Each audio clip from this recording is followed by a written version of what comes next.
अस्सलाम वालेकुम। एक बुजुर्ग खातून की सारी ज़िंदगी देहात में गुजरी थी। वो पहली बार जहाज़ में सवार हुई थी। इसने अपनी बेटी और दामाद से मिलने शहर जाना था। जहाज़ में मेरे बराबर वाली सीट इसे मिल गई। जहाज़ का अमला खाना लेकर आ गया। उसने पहली बार ऐसा खाना देखा था।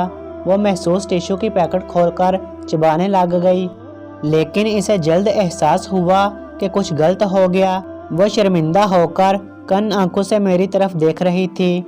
मैं इन पर यह ज़ाहिर कर रहा था कि गोया मैंने कुछ नहीं देखा।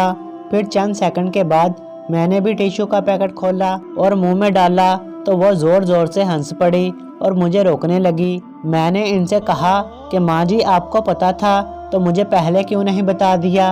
वो हंसते हुए बोली, बेटा, मैंने भी इसे खाने वाली कोई शय समझकर मुंह में डाल दिया था। हालांकि वो जानता था कि यह टिश्यू है और ये भी जानता था कि चंद घंटे बाद ये सफ़र ख़त्म होगा।